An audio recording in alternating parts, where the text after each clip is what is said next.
बहुत समय पहले जब पृथ्वी पर धर्म और सत्य की ज्योति मंद पड़ने लगी थी, तब स्वर्ग लोक में देवताओं के बीच एक विचित्र चर्चा हुई।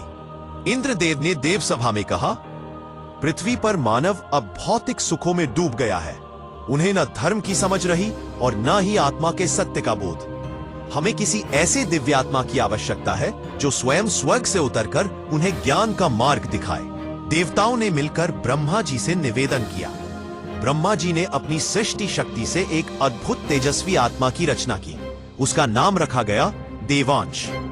देवांश न तो देवता था न ही मनुष्य। वह दोनों लोकों का सेतु था। उसकी आंखों में सूर्य की चमक थी और हृदय में चंद्रमा की शीतलता।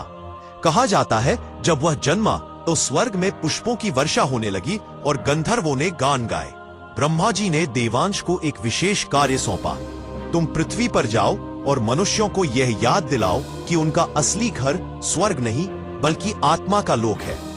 देवांश को स्वर्ग का सबसे गुप्त द्वार दिया गया, इंद्रधनुष द्वार। यह द्वार केवल उन्हीं को दिखाई देता था जिनका हृदय पवित्र हो।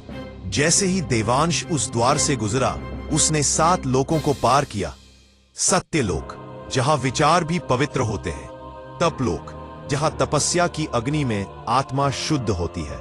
जनलोक, जहां ऋषियों के ज्ञान का सागर बहता है। महर्लोक, जहां सृष्टि के रहस्य प्रकट होते हैं। स्वर्गलोक, देवताओं का आनंद स्थान। भुवरलोक, आत्माओं का मार्ग। भूलोक, पृथ्वी मानवों का घर है। देवांश जब पृथ्वी पर उतरा तो उसके चरणों के स्पर्श मात्र से सूखी भूमि में फूल खिलने लगे। उसने किसी को उपदेश नहीं दिया, केवल अपने कर्मों से लोगों को प्रेम, दया और सत्य का अर्थ समझाया।